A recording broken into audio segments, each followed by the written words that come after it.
Podcast El Tiempo.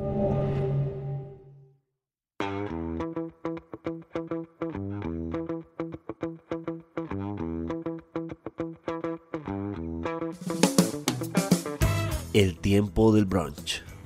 Un encuentro semanal en medio del desencuentro general. Con Olga Elena Fernández, Mauricio Reina y Vlado. Las opiniones expresadas aquí por los realizadores no representan a El Tiempo Casa Editorial. Bienvenidos, comenzamos el tiempo del brunch en una semana que fue muy buena para muchos porque quedaron felices con los resultados de las elecciones y muy mala para otros que están tristes, deprimidos, angustiados y quisieran olvidar, que nunca más se acuerden de lo que pasó ese domingo. Entonces, con el tema del olvido, les doy la bienvenida a ustedes, nuestros oyentes, los más importantes, porque si no, no existiríamos, y a mis contertulios de todas las semanas, Mauricio Reina y Vlado, y los voy a saludar con un pop quiz. Muchos nos quejamos de que tenemos pésima memoria, que todo se nos olvida, que no nos acordamos de nada, pero eso no es tan cierto, porque cuando uno de verdad quiere olvidar algo, no puede. Olvidar es dificilísimo. Entonces mi pregunta de hoy para ustedes es, ¿han tenido un episodio en su vida, algún momento que quisieran borrar y no recordar y no pueden, que siempre está ahí como en el cerebro carcomiéndoles y aparece cada rato? Empiezo contigo, Mauricio. Si pudieras olvidar algún episodio de tu vida, ¿sabrías cuál? Pero puedo preguntar antes por qué se te ocurrió ese tema o es inadecuada la pregunta. Se le olvidó por qué preguntó eso. No, porque es que no se ponen, no se concentran, porque yo dije que esta semana fue horrible para mucha gente por el resultado de las elecciones y que quisieran olvidarla. Entonces, por eso dije, ¿será que estos pobres políticos quemados van a poder olvidar su fiasco? Yo creo que hay dos cosas interesantes en tu pregunta. Hay muchas más cosas interesantes en tu pregunta que es muy pertinente para esta coyuntura postelectoral, pero quiero destacar dos. La primera, no hay nada peor que la mortificación. La mortificación es un sentimiento que en mi caso carcome, corroe, va erosionando el bienestar. Y esa mortificación generalmente se da cuando uno piensa que habría podido hacer las cosas distintas o que cometió una injusticia. Eso me dura por ahí un mes, cuando se dan esos actos que no suceden mucho, esos hechos no suceden mucho. Y lo que va sucediendo, que es como lo segundo que quiero mencionar, es que la vida o mi vida tiene unos mecanismos de autodefensa muy, muy interesantes. Y es que la vida misma va trayendo otras prioridades, otras ocupaciones, otros objetivos, y es posible que esa basura quede debajo del tapete y termine saliendo el día menos pensado, pero se va dejando atrás. No tengo nada en mi vida que me mortifique desde hace mucho tiempo, que me mortifique por toda la vida, y creo que hay un proceso de adaptación, Vladito. Usted, en esta pregunta tan relevante, en esta coyuntura postelectoral y en este momento del país y de nuestra actualidad, ¿qué piensa? Pues lo que pasa es que uno a veces magnifica cosas que no debería y entonces viene la mortificación. Y después uno dice, ay, yo tan pendejo de haberme preocupado por eso, ¿no? Entonces hay unos temas a los que uno les para bolas, otros a los que no, pero desde hace mucho tiempo yo trato, no siempre lo consigo con facilidad, pero trato de decir, de aplicar esa máxima que dice, si un problema tiene solución, no se preocupe. Si un problema no tiene solución, no se preocupe, porque si no tiene solución, preocuparse es lo mismo que pitar en un trancón. Uno pita y el trancón sigue, ¿no? Entonces, ¿para qué se preocupa uno? ¿No? Entonces, el problema es que uno a veces les da demasiada importancia a cosas que no la merecen. Pero sí, yo creo que hay cosas que uno dice, ay, cosas más que graves o feas o malucas como hartas.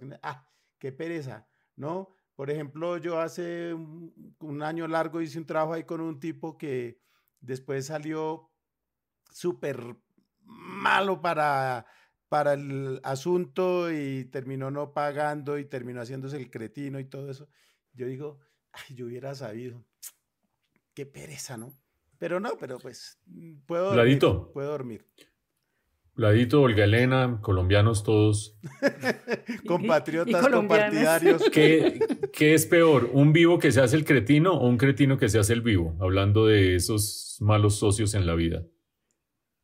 Uy, es difícil, ¿no? Bueno, dejémosla para dentro de 8 días. Muy bien. Eso, Para la eso. primera Y vuelta, entonces, para la primera vuelta. Bueno, Sí. y entonces, aunque ustedes se burlen de mí todo lo que quieran por mi pregunta impertinente, estoy segura que si algún político quemado nos está oyendo, debe estar pensando, uy, yo sí quisiera olvidar lo que pasó Pero el ¿y domingo. usted? Y yo, bueno, yo les voy a contar, vea.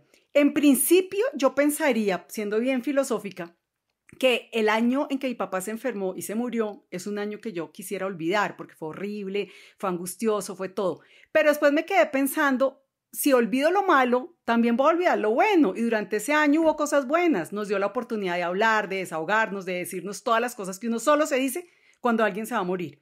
Conclusión, no borraría ese año por más que haya sido muy duro. En cambio, yo sí tengo algo que quisiera olvidar y es que cuando yo tenía como, no sé, 15 años y mi hermanita 5, ella un día cogió una botella de gaseosa y se le estalló por el gas y eso sonó como una bomba atómica y yo salí corriendo a la cocina a ver qué pasaba y cuando entré, la imagen que yo tengo ese día, cada rato me recuerda, era mi hermanita de 5 años toda sangrando con un ojo casi colgando, la cosa más horrible y yo tengo pesadillas constantes, 50 años con eso. Afortunadamente no perdió el ojo, está perfecta, está muy bien, pero eso fue horrible. Yo borraría ese recuerdo de mi vida. A mí me atropelló Muy un bien. camión, por ejemplo, cuando yo tenía 12 años. Y no pienso en que eso me traumatizó ni nada. Yo digo, me salvé por un pelo, me hubiera podido matar porque me cogió con la rueda de atrás y me dio 3 vueltas y me partí un brazo nada más, pues porque uno cuando es chiquito es más elástico probablemente y esas cosas. Y no me pasó mucho, pero mira que ese no es un momento que yo tenga como algo traumático en mi vida, ¿no? No, solo le sale a flote cuando se habla de estas cosas. Olga Elena, por... No, pero pero mire que no lo recuerdo con drama, ni No. con dolor, ni con nada. No, yo le conozco a usted la expresión facial y está relajado, les digo a los oyentes y a Gracias, las mi querido oyentes. Mauricio, gracias, Mauricio, gracias. Bueno, entonces mientras Vlado llora y si les parece, ¿qué tal si vamos a los temas del día? Hoy vamos a hablar obviamente de elecciones, pero cada uno de nosotros les va a contar a ustedes 3 cosas que le hayan sorprendido de lo que pasó el domingo pasado. Por otro lado, vamos a hablar de la invasión de Rusia a Ucrania, que también pasaron ya 3 semanas, o sea, parece que hoy es el día de los 13, y vamos a ver cuáles son nuestras reflexiones y comentarios acerca de esta guerra. Y para terminar, un tema que puede ser o chistoso o dramático, según cómo se le vea, porque hay gente que cree que es un drama tener que ir a la asamblea de copropietarios, que por esta época es cuando empiezan a citarnos en los edificios. Entonces, ya con esos temas, Vlado, ¿qué tal si nos haces la introducción al primero, a las elecciones? Bueno, pues la verdad es que hubo 3 cositas en efecto que a mí no diría que me sorprendieron, sino pues que me llamaron la atención y que me parece bueno subrayar de la jornada electoral del domingo. La primera es el despelote de la registraduría. ¿Cómo es posible que después de 4 días ahora estén apareciendo votos por miles que no se le habían apuntado a un partido, concretamente al pacto histórico? Entonces, ahí uno queda haciendo un análisis de las cosas y uno dice, las cosas van a cambiar. Uno hizo un análisis el domingo, el lunes, el martes, pero para el jueves y el viernes probablemente el análisis es distinto porque va a cambiar muy probablemente la configuración del nuevo Congreso. Y eso se debe al despelote de la registraduría que se reflejó en varias cosas. El mismo domingo, la registraduría por la mañana que la página estaba caída, que no sé qué, decían que era una falla técnica, no, después que un hackeo, no, y después la fiscalía dijo que no hubo hackeo, y bueno, es decir, una cantidad de cosas que hacían prever que la vaina no iba a salir bien. Segundo, el registrador en algún momento dijo que ellos iban a concentrar primero en los votos por las consultas interpartidistas o internas y después en los escrutinios de las votaciones a Congreso, a Senado y Cámara. Y lo que vino pasando es que, bueno, en efecto hicieron la votación. Ahora no sabemos si en la votación de las consultas internas hubo alguna falla también y pasó algo, no sabemos, aunque es menos probable porque las fallas en el conteo de los votos de Congreso al parecer se produjeron por un mal trámite, por errores en el diligenciamiento del formulario E14, que eso es complicado y demás. Pero ahí no sabemos si ahí hubo mala fe, si hubo una campaña por desprestigiar, por tumbarle votos al pacto histórico o fue falta de experiencia. Mucha gente cuenta que vio en las mesas a unos peladitos haciendo todas las diligencias pues como jurados de mesa. En mi caso eran en efecto unos muchachitos que eran muy jóvenes, todos en algún momento despistados. El señor es el 25, no, es el 26. Sí, revisa bien, no sé qué. Y así como eso, vaya uno a saber si a alguien le pusieron el número mal, el dato mal, etcétera, etcétera. Esa es la primera cosa, el despelote de la registraduría que puede traer consecuencias graves y sobre todo malucas porque deja ese sinsabor de que las elecciones no fueron transparentes y eso no le queda bien a una entidad del Estado que se supone que debe garantizar el libre derecho a elegir y ser elegido, sobre todo en este caso. Dos, el pacto histórico, a pesar de todo, puede recuperar unas curules y puede quedar con 19, según dicen, los más optimistas dicen que 20. Y yo lo que creo es que de todas maneras no sacaron, ellos pensaban que iban a avasallarnos y que iban a barrer y que iban a sacar unas cosas increíblemente grandes y no fue tan grande por fortuna, porque es que quién se los aguanta si así nomás están como subiditos, crediditos o pagados, como dicen en algunas partes. ¿Cómo sería la cosa de Benedetti? Sale y le dan la jeta al pobre a Fico Gutiérrez si hubiera sacado 30 o 40 congresistas, si casi le da en el debate ese que organizó El Tiempo el lunes con la revista Semana, casi se van a los puños porque Benedetti no es el más cortés de todos, imagínense eso con más votos.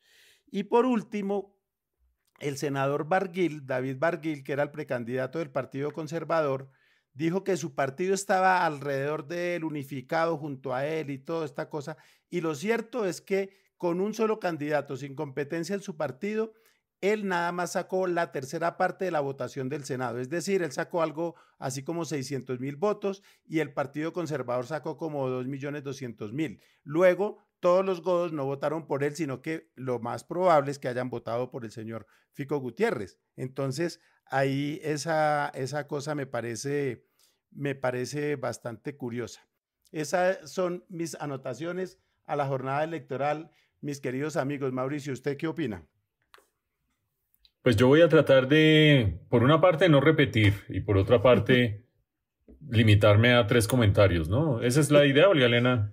Sí, ya, exacto. Sin vainazo, sí, pero... tres comentarios. No, eché vainazos porque los... Sí, eché vainazos. Prometo ser conciso entonces, en las próximas respuestas, reconciso. Okay. Entonces, estoy de acuerdo con Vlado, por lo tanto este no vale para mis 3. Puede apuntar otros 3. En que el pacto histórico es el gran ganador del fin de semana pasado, pero tenía mayores expectativas tanto en las consultas como en el Senado, en el Congreso, sabiendo que en el Congreso todavía falta el reconteo. Pero no es un capricho del pacto histórico, es que Gustavo Petro sabe que tiene una mayor probabilidad de ganar en primera vuelta que en segunda. En primera vuelta la gente vota por alguien y si esos alguienes son muchos, pues el voto se dispersa. En segunda, la gente tiende a votar por alguien, pero también en contra de alguien y ahí él tendría un menor chance de derrotar a sus opositores.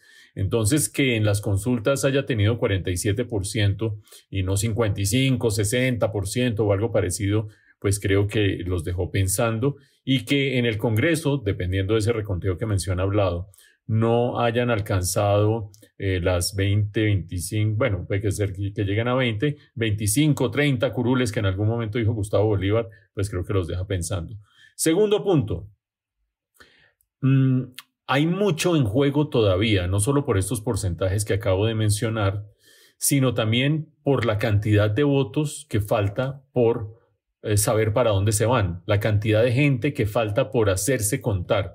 ¿A qué me refiero con eso? A que en esta consulta votaron más o menos 12 millones de personas, más o menos 12 millones de personas. En esta misma elección para el Congreso votaron 17,5 millones de personas en un mismo día. Eso quiere decir que las maquinarias locales, regionales, fueron mucho más efectivas que la maquinaria nacional. Eso dejó 5,5 millones de votos ahí flotando, que no se llevó ninguno de los grandes candidatos de las consultas y fue gente que madrugó, empacó el tamal, se fue con el perro y a pesar de eso no quiso votar por las consultas. Eso habla, entre otras cosas, mal de las maquinarias en favor de los grandes capos, como lo dijo Vlado en el caso de Barguil. Pero si uno compara esos 12 millones de las consultas con la votación presidencial de hace 4 años, la brecha es aún mayor. En esa ocasión votaron 19,5 millones de personas. Si en estas consultas había 12 millones de personas, la diferencia es de 7,5 millones de votantes que no sabemos qué piensan, qué quieren, qué hacen. Y allí me atrevería a lanzar una hipótesis. Los militantes del Pacto Histórico son juiciosos, serios, disciplinados, madrugadores y todo. Por lo tanto, estos que se quedaron rascándose la barriga y viendo la Copa de la Champions o viendo la Liga Inglesa o lo que fuera, seguramente están más tirados hacia el centro o centro derecha que hacia la izquierda o centro izquierda. Y mi último comentario, porque Vlado se le quedó una nota de pie adicional que quiere mencionar en un momento. Pues ya que me menciona, le digo de una vez, no, es que en esta consulta, Mauricio, y yo creo que ese es un dato importante, no estaba obligado a participar el electorado del Centro Democrático, porque no tenían candidato ellos, aunque muchos se habrán votado por Fico probablemente, pero no estaba el Centro Democrático, que fue un error craso no haber participado en eso. Bueno, yo creo que muchos de los del Centro Democrático votaron por Fico. O por Fede, como le dice una de mis hermanas, que yo creo que ya debe estar ajustando el apelativo a estas alturas. Pero mi último comentario es que a mí me impresiona la derrota de Cambio Radical y no me sorprende el retiro de Germán Vargas Lleras de su candidatura. Antes de las consultas parecía ser un posible salvador de una derecha debilitada frente al Pacto Histórico. Recordemos que la última Inbamer le daba al equipo Colombia la mitad de los votos de Pacto Histórico, terminó teniendo el 70%, una mejora importante frente a las encuestas, y aparte de eso veía a Fede en un empate técnico con Alejandro, como le diría Olga Elena, Alejandro Char, y resulta que no, pues lo dejó totalmente regado. Entonces, ante una derecha con mejor votación que la que se esperaba y con un líder mucho más sólido como Federico Gutiérrez, no es raro que Germán Vargas Lleras lo hubiera dudado. Y si le quedaba alguna duda, después vio el desastre de Cambio Radical en el Senado, donde cayó unas 5 curules más o menos. Y aparte de eso, pues el desastre de la maquinaria de Alex Char, que eso nos da para hacer un podcast completo. Toda la maquinaria del supermercado, del Junior, de no sé qué, de si sé cuánto, para sacar no sé cuánto fue, Olga Elena, ahí lo tienes en la vista, 600,000, 700,000 votos, eso fue una cosa que es un desastre. Y ahí yo me pregunto si será que ya no funcionan el Junior y todas esas cosas, o que Aida Merlano logró su cometido de pegarle tremendo tramacazo a Alex Char, mostrándolo coqueteándole con una botellita de vino. Olga Elena, ¿me pasé? No, muy bien, muy bien. Todos están muy bien hoy, no los voy a regañar.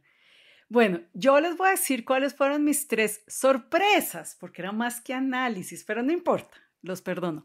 Miren, ustedes se acuerdan que yo en este mismo podcast dije que el gran ganador en el Senado iba a ser Humberto de la Calle y perdí porque no le pegué a ninguna, pero a una de las que no le pegué fue a esa. Y yo creía que iba a ser el senador más votado y no lo fue, pero es que ni siquiera lo fue en su propio partido. Pero esa no es la sorpresa es que el que sacó más votos que él en su propio partido es un señor que se llama Jonathan Ferney Pulido, nombre que yo en toda mi vida no había oído, que me tocó ir a buscar quién era, y tiene un alias, tiene un nombre artístico. El nombre artístico es J.P. Hernández, que tampoco lo había oído, y resulta que es un youtuber cristiano.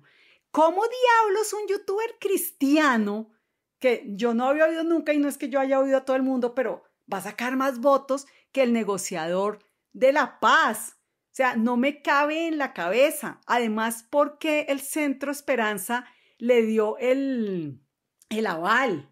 O sea, no, eso es mi primera sorpresa, no lo entiendo, no sé cómo puede pasar eso. Segunda sorpresa, que el nuevo liberalismo no haya alcanzado el umbral.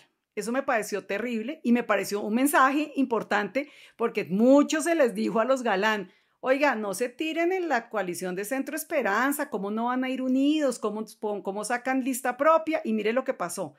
Ahí que los Galán, que quede claro, fueron los culpables de ese desastre, ¿no? Y si uno se pone a hacer cuentas, no tengo las cifras acá a la mano, pero con los votos del nuevo liberalismo, si hubieran ido al Centro Esperanza, creo que habría sido muy importante la cantidad de senadores que habrían puesto. No sé si la primera o la segunda, no sé si tanto como el pacto histórico, pero habría sido muy importante. Entonces esa terquedad de irse solos fue terrible, los mató y muy mal por los hermanitos Galán. Y la tercera cosa que voy a decir es mi tusa electoral. Mi tusa electoral es que hayan quedado por fuera. Obviamente Alejandro Gaviria, Gabriel Santos, que es el único de los senadores del Centro Democrático que me gustaba, Sandra Borda, que me parece una mujer muy pila, Fernando Posada, y en fin, podría nombrar gente muy buena que no quedó, y en cambio nos tenemos que aguantar al señor youtuber, al señor de Instagram, al influencer de pelo liso y al que se echa colorete rojo. O sea, no, en serio, la gente que está pensando en este país para votar. Entonces, esas son mis tres grandes como sorpresas o decepciones, o no sé cómo se llama, Mauricio. Quisiera hacerles un pop quiz antes de cerrar esta sección.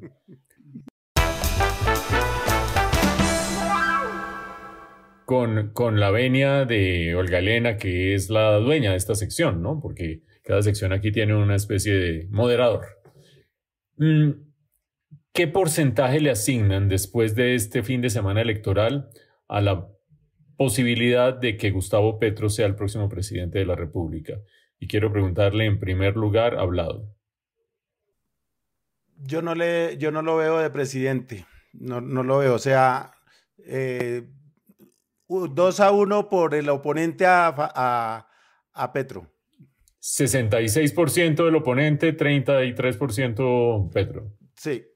Ok, muy bien. Yo voy con Olga la Elena. respuesta más tibia de todas, 50-50. O sea, de verdad que no sé qué puede pasar y lo veo como 50-50. Petro creía que iba a ganar en la primera vuelta y eso yo no lo veo tan fácil, por varias razones que no me voy a alargar, pero y si no ganan la primera vuelta en la segunda es imposible.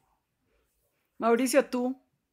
Yo estoy bastante de acuerdo con no con los porcentajes, pero sí con el planteamiento de Vlado. Petro puede ganar en la primera vuelta y si va a la segunda se le baraja el triunfo. Y creo que esta consulta fue un indicio, no completo. Acuérdense que hay una brecha de 7,5 millones de votos por saber para dónde van, pero fue un indicio importante de que quizás en primera vuelta no gana. Y quiero insistir en que los votantes del Pacto Histórico son muy disciplinados, muy militantes, muy pilos y por lo tanto probablemente la mayoría salió a votar en estas consultas, mientras que el que se rasca la barriga el domingo por la mañana seguramente saldrá en la segunda vuelta o incluso en la primera y pueden dañar el caminado. Todo teniendo en cuenta que falta por saber qué va a hacer exactamente Fede Gutiérrez de aquí en adelante para traer a sus toldas a una cantidad de personas, porque acuérdense que el Centro Democrático constituye el abrazo del oso, Olga Elena. Bueno, pues muy bien, se me acaba aquí mi juego, ya no soy la dueña más del juego y me toca pasarle la pelota a Mauricio, que será el dueño de la segunda parte del programa. Aquí va la pelota, ¡pum! Muy bien, de esta manera le voy a dar la pelota a Vlado porque la segunda sección es de Vlado. Yo no sé, Olga Elena, ¿quién hace esta continuidad que nadie le para? Olga Elena, ¿quién escribe esta continuidad? Yo, pero te toca a ti. Lo juro. Lo que pasa es que yo me salté el turno. En el puesto anterior, yo me salté el turno y le metí le atravesé un bulldozer a Olga Elena y le robé el tema, pero qué pena. Muy bien. Entonces, hecha la aclaración de quién introdujo el desorden, yo quiero... no, mentiras, perdón, Mauricio, no, mire, no estoy viendo y no, esta sección sí era mía, perdón. Sí, no, sí era yo el que presentaba, no, estaba bien. Ella fue la que me quitó el cierre de mi sección. Bueno, sí. Muy bien. Entonces, hablemos ahora de la guerra. Una guerra que cumple 3 semanas. Cuando nosotros empezamos a analizar esta situación de la posible guerra en Ucrania, que es una invasión, claramente, para llamar a las cosas por su nombre, como que uno decía, bueno, si se arma el despelote, eso no dura mucho. Es fatal, sangriento, terrible, pero no dura mucho.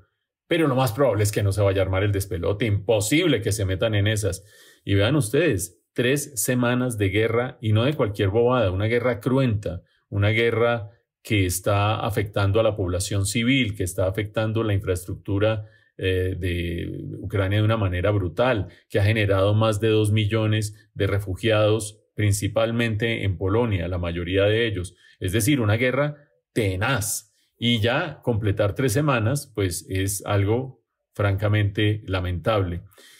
Y yo les quiero preguntar a mis compañeros, les quiero hacer una pregunta después de caracterizar un poco esta situación. 1, a mí me impacta muchísimo la dificultad militar de Rusia para haber logrado su cometido. Seguramente lo habría logrado de manera menos sangrienta, con menos saldo de muertes y destrucción en Ucrania, si hubiera estado mejor preparada militarmente. Solamente doy un dato. El New York Times del miércoles de esta semana mostraba unas cuentas que hacen los funcionarios del gobierno de Estados Unidos, que dicen, nuestras cuentas nos dicen más o menos que hay unos 7,000 muertos entre los soldados rusos en 3 semanas y entre 14 y 21,000 heridos. Fuera de la magnitud de las cifras, pongámosla en perspectiva, eso significa que hay entre 21 y 28,000 soldados rusos inhabilitados, o porque murieron o porque están heridos. Y dicen los que saben de cuestiones militares que cuando el 10% o más del destacamento que está en el campo de batalla en una guerra de estas queda inhabilitado, el 10% o más, empieza a haber serias falencias en la operación de ese ejército.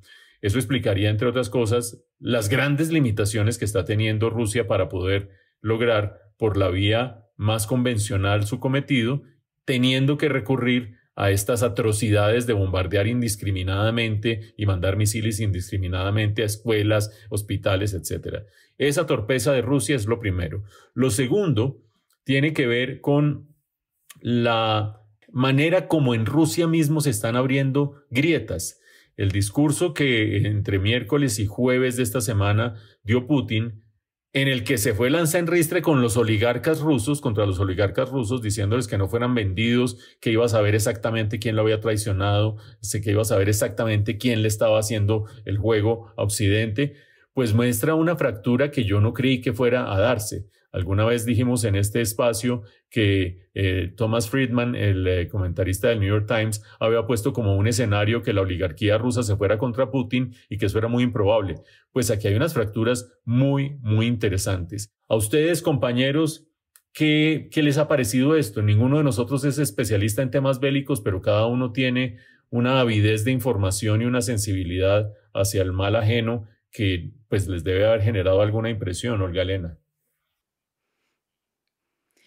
Pues yo diría que a mí lo que más me ha impresionado fue lo primero que tú mencionaste, y es que uno pensaba, no, el ejército ruso, eso es el mejor ejército del mundo, esto van a entrar y van a arrasar en 3 días, Putin en una semana va a salir a decir, gané, me cogí a Ucrania, ahora sigo para Polonia, y cada día que pasa uno dice, oye, el ejército no era tan bueno, ¿qué es lo que está pasando? ¿Qué cantidad de errores? Entonces, mi primera reflexión es que Putin pensó muy mal todo, le está saliendo muy mal muchas cosas. Yo creo que él pensaba, no, eso Zelensky a la primera bomba que caiga coge un avión y se va, como muchos líderes, como el presidente de Afganistán, que al primer problema se van, y Zelensky no solo no se fue, se convirtió en un líder impresionante que nadie se veía venir. Entonces, eso me impresiona. Yo pienso que Putin también pensaba, no, eso, China se me junta y en 2 minutos nos volvemos, pues, una fuerza impresionante y adiós a la OTAN de por vida. Entonces, yo creo que Putin la está teniendo difícil porque no midió bien. Esa es mi primera reflexión. Segunda reflexión, no soy experta ni mucho menos en Ucrania, ni en temas económicos de Ucrania, ni en la parte militar, pero yo me imaginaba que el ejército de Ucrania iba a ser algo, no sé, algo más chiquito, más modesto, pero han resultado impresionantemente buenos. Sí sabía pues que Ucrania hace unos años, creo que 3, le había entregado todo su arsenal nuclear a Rusia con la condición de que nunca lo invadieran y pues los engañaron porque los invadieron, pero yo no sabía si tenían tanques o pistolas o caucheras y parece que el ejército ucraniano se está defendiendo impresionante, obviamente con armas que les están entregando desde Occidente, pero son ellos solitos, porque la OTAN se ha metido a poner sanciones y mandan armas, pero no se ha metido al campo de batalla, o sea que en realidad es el ejército ucraniano el que está ahí al frente dando la lucha y nos tiene sorprendidos a todos. Y mi tercera y última reflexión es que apenas empezó esta guerra, yo le tenía mucho miedo a una guerra corta. ¿Por qué? Una guerra corta es el que alguno de esos locos espicha el botón nuclear y se acaba Ucrania, se acaba la guerra y posiblemente se acaba el planeta, entonces le tenía mucho miedo. Pero también le tengo mucho miedo a una guerra larga, porque es que ya empiezan a pasar los días y uno dice, ¿esto qué? ¿Esto va a terminar como Siria? ¿Va a terminar como Yemen? Que uno ya no sabe si la guerra en Yemen lleva 6 años o 8, o si es la de Siria la que lleva 8 o 6, y se vuelve como parte del paisaje y me parece terrible. Entonces, no sé qué escenario me molesta, me angustia y me estresa más, si la guerra corta o la guerra larga. Y además, no sé en qué momento estamos, no sé si estamos en una guerra que ya empieza a ser larga, en qué momento se puede decir que la guerra deja de ser corta. Esas son como mis 3 reflexiones, Vlado. A ver, yo creo que hay que decir primero que Ucrania ha duplicado su ejército desde el 2014, desde que se produjo la anexión de Crimea por parte de Rusia. Los ucranianos empezaron a reforzarse militarmente, tanto en equipos como en hombres. 2, el ejército ruso no es catalogado como el mejor del mundo, entre otras cosas porque ellos han tenido se diezmaron después de la caída de la Unión Soviética y han estado tratando de reorganizarse, pero no tienen ese espíritu y ese fervor que pudieron haber tenido hace muchos años. Entonces, si eso lo sumamos al hecho de que ellos están haciendo esa guerra como con desgano, porque no es una guerra en la que estén defendiendo las fronteras de su patria de un invasor, como pasó en la Segunda Guerra Mundial, cuando los nazis los iban a invadir, sino que están atacando a un país en una guerra que muchos rusos no aprueban, porque para ellos no es un tema de honor, no es un tema de supervivencia como país ni nada, es una guerra probablemente innecesaria, tal y como lo vimos con la protesta que hizo esta periodista en un noticiero de televisión, que se le apareció por detrás a una presentadora con un letrero, detallito que le puede significar 10 años de cárcel según las nuevas normas que expidió Putin hace pocos días, precisamente para disuadir a la gente dentro de Rusia a que protestara o que se manifestara en contra de la guerra. Entonces, ahí hay varios problemas, pero hay que tener en cuenta que Putin, y lo hablamos aquí también, cuando a los billonarios, a los oligarcas, se les empiece a afectar el bolsillo, pues obviamente que les va a aburrir el tema de la guerra, no les va a interesar que haya guerra. Y con las sanciones, con el país por fuera del circuito internacional de transacciones electrónicas, con una cantidad de embargos, etcétera, pues va a ser muy difícil que los oligarcas lo apoyen. Pero a la vez hay otra reflexión que yo tengo, y es que no sé si lo mencioné tangencialmente en algún otro episodio, pero es que esto le mejoró, perdónenme que suene, eso puede sonar contradictorio, pero le mejoró la vida a Zelensky. Zelensky era un presidente mediocre, un presidente con problemas de corrupción, de ineptitud, con solamente una tercera parte de la población vacunada contra el COVID, a portas de un nuevo pico cuando estaba empezando la guerra. Ucrania está en el quinto lugar entre los países en los cuales los millonarios amigos del poder se hacen ricos de la noche a la mañana, ¿no? En un índice que encabeza, si no estoy mal, Malasia, un índice que publicó hace pocos días la revista The Economist, y Ucrania ocupa el quinto lugar entre los más corruptos, los oligarcas que se presume que es por corrupción, terminan siendo millonarios por arrimarse al régimen de turno, de buenas a primeras. Entonces, Ucrania no era un país de mostrar propiamente así como una democracia ejemplar, no era, pero las cosas le dieron esta vuelta a Zelensky, que era un señor mediocre, y probablemente ahora sí se empoderó en su papel, en el papel que representaba en su comedia de televisión, y está haciendo el papel de su vida y lo está haciendo muy bien. Está quedando como un héroe ante sus propios compatriotas y ante muchos líderes del mundo. Ya hemos visto lo que ha hecho hablando ante la Comunidad Europea, ante el Parlamento Británico, ante el Congreso de Estados Unidos, etcétera, etcétera. Entonces yo creo que hay varias consideraciones. No sé, yo creo que toda guerra, independientemente de lo que dure, es larga. Así dure una semana o dure un mes, es larga, porque hay un montón de pérdidas materiales, de patrimonio histórico, etcétera, y lo más grave, la pérdida de vidas de gente inocente. Y por último, tendré que decir que evidentemente ha sido un fracaso para Putin por problemas de inteligencia de su gente en Ucrania, de los agentes, los espías rusos que había en Ucrania, al parecer no fueron lo eficientes que se esperaba, y las propias tropas no han sido lo más profesional o lo más efectivo a la hora de invadir y de tomarse ese otro país que les está resultando un hueso más duro de roer de lo que los rusos y el propio Putin esperaban. Pues es que háganme el favor, si se les acaba la gasolina al hijo de madre convoy que se va a tomar Kiev, se le acaba la gasolina, eso parece pues como si hubiera sido una invasión planeada en Colombia. Pero vean, dos cositas para terminar esta sección. La primera de ellas, Vlado menciona el ranking que publicó The Economist de aquellos países donde los cronies, los amigos del poder, son más influyentes y más voraces. El primer lugar no lo tiene Malasia, lo tiene Rusia, seguido de lejos por Malasia, después Singapur, Filipinas y quinto Ucrania. Este ranking me lo mandó mi amigo Vlado. Y el segundo, para que quede claro quién corrige aquí a quién, ¿no? Pero el último punto es que perdón, usted es mi autocorrector. Exacto, yo soy su autocorrector, exactamente. Y quiero cerrar esta sección con un quiz.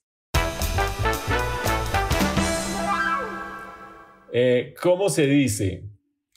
¿Putin, como digo yo, o Putin, como dice Olga Elena? Vladito. Putin. No.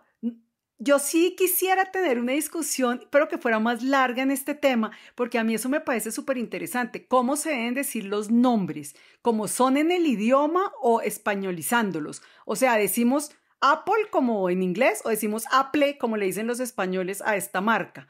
Entonces, como Putin no se dice ni en inglés ni en español, sino en ruso, ¿yo cómo voy a saber en ruso cómo se pronuncia? Yo lo pronunciaría como se diga en ruso. Óyeme, pero estás un poco a la defensiva, déjame decirte. Me interrumpiste la frase de una manera como si supieras que ibas a quedar derrotada en esto. Les voy a decir dos cosas. En ruso, me dicen aquí mis fuentes de Twitter, se dice Putin. Putin. Con acento en la U. Putin. Que no me putien, me putien. Exacto. No me confundan con Putin, no me putien. Y lo segundo, si se dijera como se lee en español, pues también sería Putin porque no tiene acento en la I, como una palabra aguda. Entonces, Olga Elena, creo que tú si canalizaras tu instinto de conservación y defensa hacia la revisión de cómo se acentúa en ruso, pues estarías mejor tal vez, pero no, ¿quién soy yo para hablar de cómo se acentúan las palabras en ruso? Mi fuente es... Pero un minuto, si yo decido, me voy a defender así sea con los garras. Argumentos más absurdos. Sí, así sea con el argumento más absurdo. Si yo decido españolizarlo y decir Putin, toda palabra aguda terminada en vocal N o S se acentúa, entonces por lo tanto yo le pongo la tilde y digo Putin. No, pues Y ustedes dicen Putin y no le ponen tilde. No, eso no es verdad. Las palabras terminadas ¿Por qué? en vocal N o S no necesariamente tienen que ir acentuadas al final. No sé, Las agudas sí. No, las agudas, pero ¿quién te dijo que Putin es aguda? Pues al yo pronunciar Putin, la vuelvo aguda, le No, pongo por eso, tilde. pero ¿por qué la vuelves aguda? Porque me va a tocar contestar como el senador que lo eligieron, porque quiero, porque me da la por gana. eso, pero es que, No, es que la traducción literal, uno la ve yo me guío mucho por El País de Madrid y los periódicos de España, que pues están más cercanos de todo ese montón de lenguas. Nosotros aquí apenas tenemos nuestro español y pare de contar. pero esos son los mismos que dicen Apple. No, es en Apple. Ellos dicen Apple. Peor. Y dicen Chrysler, ¿no? Exacto. Pero lo dicen, pero en la escritura sí son correctos. Nosotros tenemos yo por ejemplo con mi nombre, para no ir muy lejos, a mí aquí me enseñaron a decir Vladimir, pero en español Vladimir es palabra grave, debería decir Vladimir, ¿no? Y uno lo ve escrito y traducido en todas partes Vladimir, pero en Colombia decimos Vladimir. No, y yo me autodenomino Vladimir. Yo pero a mí sí me resultó persuasiva la argumentación de Olga Elena. Yo lo digo como se me da la gana. ¿Y qué? Bueno, muy bien. Vamos de esta manera. Con ese ánimo. Le doy en la cara a Putin.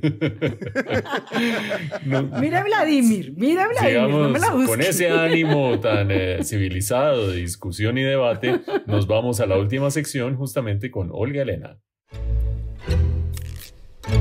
Bueno, por esta época llegan las citaciones a las asambleas de copropietarios de los edificios y yo conozco gente que es como si de verdad le echan la madre y dice, este es el castigo por todos los pecados que hice este año, y hay gente que dice, ay ya, es una reunión más, no moleste. Entonces yo quisiera saber, ustedes, ¿cómo lo ven? O sea, ustedes son de los que van a la reunión juiciosos, se aguantan que el del 402 pregunte 14 veces sobre el tema de presupuesto, se aguantan a la señora del 805 peleando porque la gata del 401 se escapó y hizo ruido, o definitivamente dicen, no, yo mejor mando un poder, yo a eso no voy, deje así. O son de los que por el contrario se meten en la junta, dicen, no, es que hay que ayudar, porque si uno no trabaja en el edificio donde uno vive y solo critica, entonces, ¿qué hace? Entonces, mejor dicho, yo quiero saber ustedes de qué lado están. Pero le voy a dar la palabra a Vlado, pero Mauricio abrió los ojos de una forma que quiero saber qué es lo que va a decir. No, es que me quedó la duda de si cuando la señora del 802 dice que la gata del 405 sale chillando, se refiere a un animal o a una vecina. Pero bueno, no debes saberlo tú. Vladito. No, sí, dejemos así. Bueno, yo tengo que confesar que hace muchos años, cuando estaban empezando las redes sociales, yo me acuerdo que escribí en un trino, ¿qué sería de las reuniones de copropietarios si no existiera Twitter? Porque yo me ponía a ver Twitter en las reuniones, ¿no?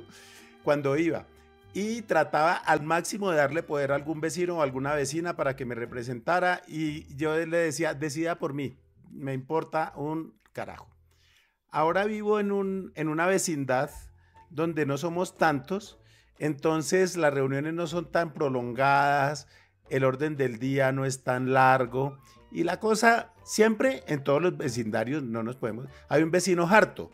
Yo pienso que es el de otro apartamento, otros pensarán que debo ser yo, etcétera, pero siempre hay un vecino harto y siempre hay uno que dice no, siempre hay uno que se opone y siempre hay uno que es auditor. Yo quiero que por favor me pasen las cuentas del último arreglo del switch del corredor porque a mí me parece. ¿No? Y viven pidiendo cuentas, facturas, recibos, etcétera, etcétera, ¿no? Entonces, a mí sí me parecen hartas. Yo creo que a mí cuando hay dos momentos de ser inquilino, propietario, vecino, cualquier cosa como se llame, de un apartamento, y es cuando llega el predial y cuando llega la citación a la reunión a la asamblea de copropietarios.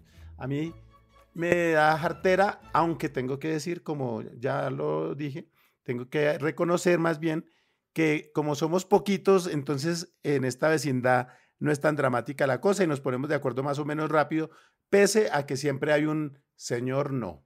Entonces, pues con eso le paso la pelota a Mauricio, tiene la voz, pero que Olga Elena no se vaya a pasar por la faja la respuesta, porque ella no ha dicho la cosa como es. No, y nos tiene que decir si ella es la del 801 o la del 405, sí. ¿No? Porque sí, no sabemos cómo termina esa historia.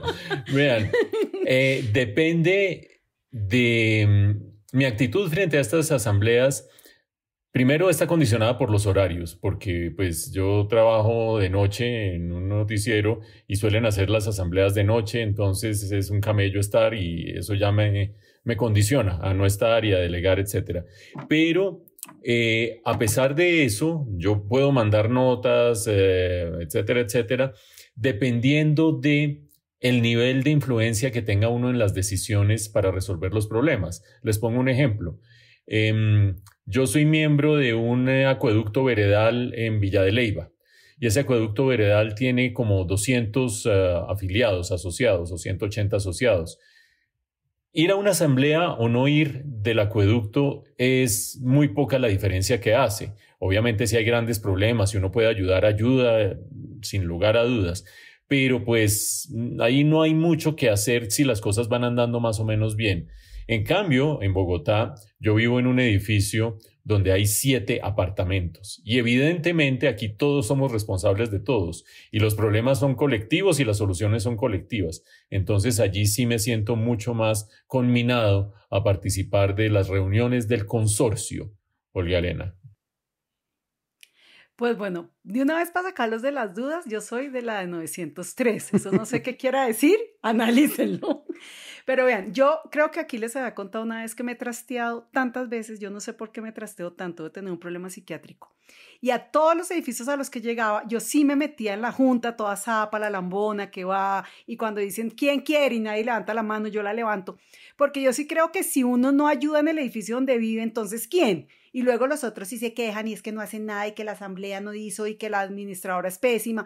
Entonces yo digo, no, pucha, hay que ayudar. Entonces yo siempre fui la lambona que estuvo en las juntas hasta que llegué al edificio donde vivo ahora, que igual me metí de lambona el primer año, pero es que este edificio sí me gané la lotería. Tiene la mejor administradora del mundo, los mejores vecinos, aquí nadie pelea, aquí nadie friega, aquí nadie debe plata, o sea, este edificio es lo máximo y creo que por eso no me he ido porque de todos los demás me voy.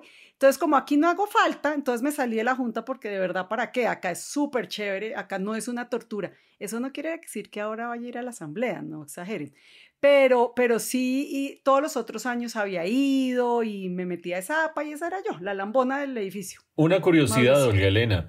Yo entiendo que a las asambleas van los propietarios de los apartamentos. ¿Tú te trasteas tanto comprando y vendiendo? ¿Compra-venta se ve en permuta o qué? Cuando uno se trastea tanto, uno cree que es de arriendo. ¿A qué dedicas tu vida, oye?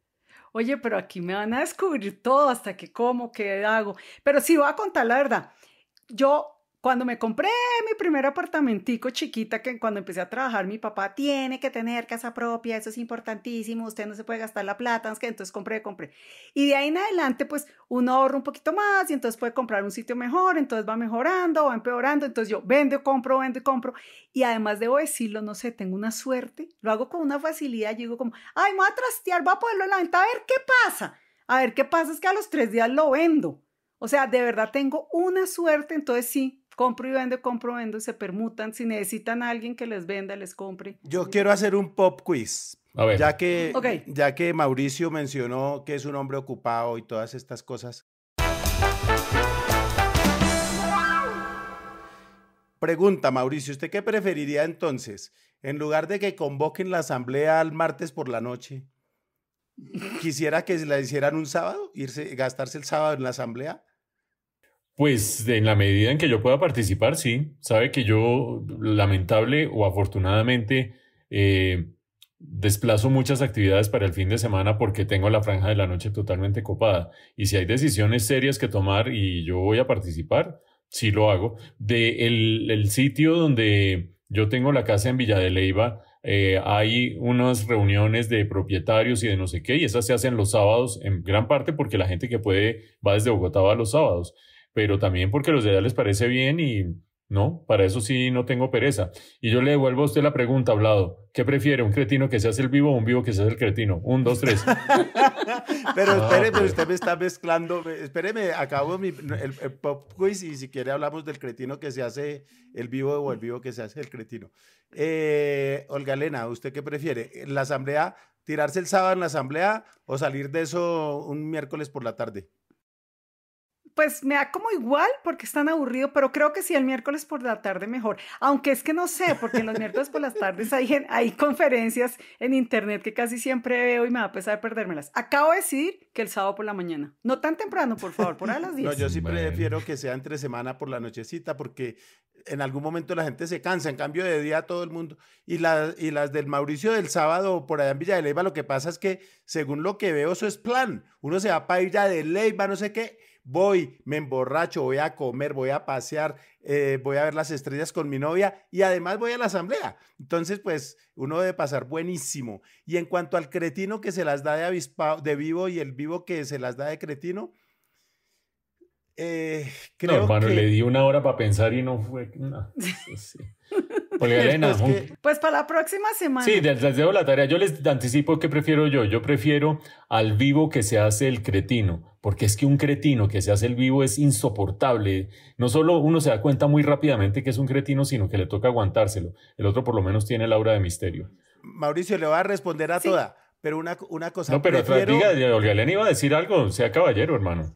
No, como ella va a cerrar, pero bueno, pero prefiero el vivo en ese caso, porque es que entre el vivo que es como maloso y tal, que eso incluye dárselas de cretino, prefiero el vivo porque es que los cretinos, los imbéciles, son 24/7, ¿no? Y eso no paran nunca, entonces prefiero al vivo. Sí, muy bien, estamos sintonizados, Olga Elena. Pues yo la voy a cambiar un poquito, pero voy a decir algo así como que yo prefiero al bobo que de verdad es bobo y no al bobo que se las da inteligente, porque es que no hay nada peor que la bobada activa. Entonces dejemos al que es originalmente bobo y al que es originalmente cretino. Pero usted era la que decía hace 8 días bruta pero decidida. Exacto, yo soy bruta pero decidida, pero es que yo tengo derecho a contradecirme porque eso es parte de mis, ¿cómo se llama? De lo que hago, porque me da la gana. Esa es una de esas. Bueno, entonces creo que llegamos al final, yo quiero... pero antes de irnos quiero decir algo. Dime, Mauricio. No. Yo voy a decir esto a ver si es lo mismo, ¿quién quita? A ver. Lo que quiero decir es que si a los que nos están oyendo les gustó el programa y nos oyen por Apple Podcast, pueden espichar, oprimir o como se diga, un botoncito que dice like o estrella o algo así. Y eso es chévere porque entonces les avisan cuando haya un episodio nuevo. Y también en Spotify nos pueden calificar y me imagino que nos van a poner 5, ¿no? Cuidadito, nos rajan. Entonces, eso era lo que quería decir. Por casualidad era lo mismo, Sí, Mauricio. era lo mismo, pero yo iba a decir que nos pusieran la calificación que quisieran. Pero bueno, si estamos en la tierra de lo hago como se me da la gana y qué. Muy bien, compañeras y compañeros que nos siguen en este podcast. Volveremos dentro de 8 días y mientras tanto, cuídense y pásenla bien. Chao, chao. Chao.